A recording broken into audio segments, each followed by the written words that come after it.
Good morning YouTube, welcome back to my channel.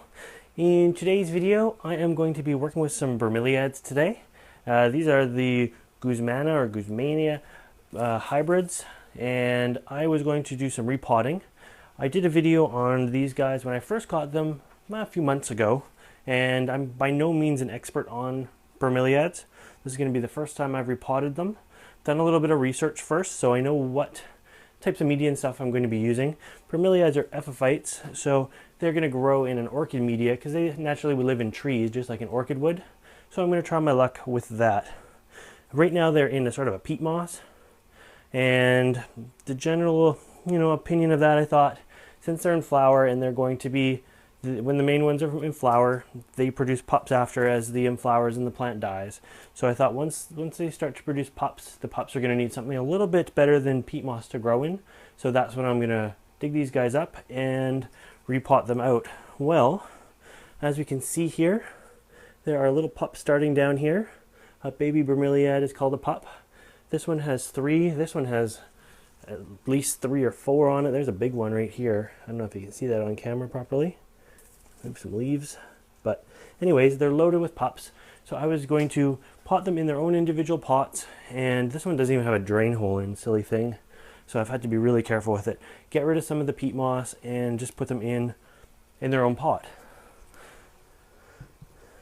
Things I'm going to be using today, I'm going to try clay pots. I want to keep the pots small. They don't have a large root base at all to them, and so I'm going to use clay because it's a little bit heavier. They're top heavy, so you want something that's going to be heavy. For a mix, I am going to use something that looks like this today. So this is just an orchid bark mix. We have some pine bark. I'm trying something new with my orchids, and that's little chunks of styrofoam in there. Same sort of size as pine bark, but just for added drainage. What else we got in here? There's a bit of perlite in here still. There's a bit of spag, but not much sphagnum moss. I am going to mix in a little bit of peat moss just for some added moisture, and so we'll do that right now actually. Hopefully you can see that on camera. But that is going to be the general mix that I'm going to use for the clay pot. Now if the clay pot was to be tippy, we'll say, because the thing is too top heavy, you can always put this clay pot into another clay pot. I've done that with a few of the other bromeliads on the floor here, and it seems to be working just fine. So anyways, why don't I bring you down and we'll work on this table here together and see what these guys look like outside the pot. Okay, we'll actually put you on that table and give this one a try. We have a new table in the greenhouse, a planting bench, so hopefully it works out good. You guys were just actually standing on it. So what I'm going to do first is we'll put this on the back burner over here, and same with these pots. Hopefully you can see me okay. We're going to work right here on digging up these bromeliads out of this. Now they're going to really pop out easily. Bromeliads don't have a large root base to them at all, so let me just stick my finger in there and see what I can come up with. A whole lot of peat moss in there, that's for sure. And basically I just want to get my hand under it and pop it back out. Why don't we work with this guy first? He looks like he's ready to pop out. So I'll put this guy back over here. And so you can see how much of a root base these guys actually have, which isn't a whole lot. Which is going to be one of the reasons they're kind of unsteady in the pot. So what I'm going to do is probably take a little bit of this peat moss off, but not all of it. I don't want to strip them down to bare roots. What we're going to do is work around it though with the extra bark. So as these little pups here grow, now you'll be able to get a good view of the pups. So there's a pup there. And this is perfectly natural. As the plant, as the main flower stalk starts to die, it throws off these offshoots in order to continue on. So there's a good sized pup right there. See, little baby of the parent. So these are exact clones. Once they are about half the size of the adult, you can pop them off pretty easily. I'm going to just leave them as a sort of display in the pot. Let it look good. This main one will slowly wither away. I'll remove the dead leaves as they start to disintegrate off. Alright, let's see. Bring you around here. Being I'm working with this table for the first time myself, it's going to take us both some time to get used to it here. See if I can close the gap. Okay, how's that? Pretty good.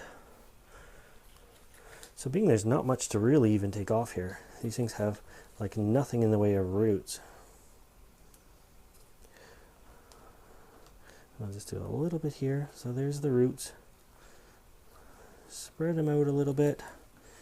But as the new pups grow roots, you can see some nice roots coming up there. So there's a fresh new root. You can see the little bit of yellow at my fingertip. Maybe that's from the pup here. It looks like quite a fresh root. So now's the perfect time to get them into something a little bit more well suited for them. So as I say, we'll use the clay pot. And I'm just going to fill it up to start with. Let's see, we'll fill it to about there. These guys really,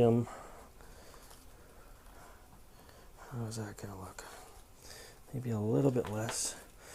What I want to be able to do is keep this little bit of peat moss in here for the roots that are already existing, and then it'll just find its way down into the bark.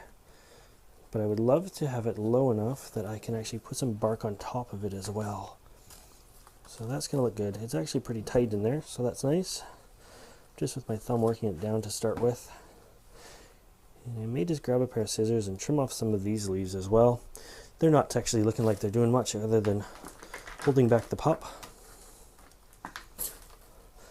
But this is all this plant is going to need. Even though it's a big plant, it's not going to need much in the way of potting mix or that. Normally this would be growing on a tree branch, so the fact that it's getting any potting mix at all is, I guess, a bonus for it. Keeps the roots a little bit moister than just an open branch. There we go. So I tried a couple different pieces of styrofoam or types of styrofoam. I'm going to show you two right now. And I don't know if this is going to work over long term, but I'm trying it for now. So at first I got these round little balls. I thought that would be a good mix to sub in for perlite, because perlite actually holds water, and usually when you're using perlite or that, you're trying to create an airy mix. So this I thought would be a good way to create some air in there. These round balls are absolutely horrible though. Chuck it away. They just like work their way up into the top of the mix. So I shredded some actual styrofoam into rougher bits, and it seems to work nicely with the bark. So, but there we go. This guy is actually pretty much potted up. As I say, I'm going to trim off these dead leaves or dying leaves, expose the pups a little bit more, let this guy finish off his blooming cycle, and yeah, continue on for future generations in a much nicer, neater little pot. So remember, bromeliads like to be watered from in the crown, and that's how they like to take most of the water in. I will pot up the other one now. It'll only take me a few seconds. Then I'll give them a little drink of water in the pot, and then fill up the areas right in here again with some water. Sometimes I do that just by misting, and then it just follows the curve of the leaves in, and it keeps it nice and hydrated that way. So anyways, that's my first attempt at transplanting a bromeliad. I hope you got some tips out of this video as well. And if you want to see more videos like this, make sure you subscribe to my channel.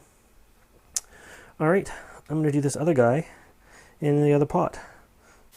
Okay, before you go, I just thought I'd show you the finished products there. So there is the one we didn't pot together. And you can see all the little pups in the pot there. So there's 3 pups on this side and 1 pup on the other side. And I think that's pretty common to have about 2 to 4 pups coming out of it. And another thing I didn't note, or I didn't say in the actual video, was make sure you plant them just with the crown in the right spot. You don't want to bury the plant. You don't want the dirt to be up to here. So make sure that it's in the appropriate spot. Too low and it's going to wobble, too high and it's potentially going to rot all the little pups. Here's the one we did plant together, so you can see a good view of the pup here. Some of the leaves behind it are looking a little rougher, and that's just because the plant itself is starting to fade a little as it finishes blooming. But this one has 3 or 4 pups in it as well, so plenty to carry on the next generation. And as I say, if you wanted to separate the pups out, I would wait till they're about half as tall as the adult and go from there. They don't have to be half the size, just half as tall. If you separate a pup too early, it's definitely going to slow it down. So, on another note down here, you can see this big guy is starting to do the same thing. The flowers are fading on it. And look at the pups down here. So we have a leaf that's starting to turn color. But there's a pup right there. They're solid, they're big ones. There's a pup right here. There's a great big one right here as well at the tip of my finger. So you can see that it's very natural, happens with all different species of bromeliads. They throw off nice little pups. Anyways, I will talk to you guys later. Bye for now.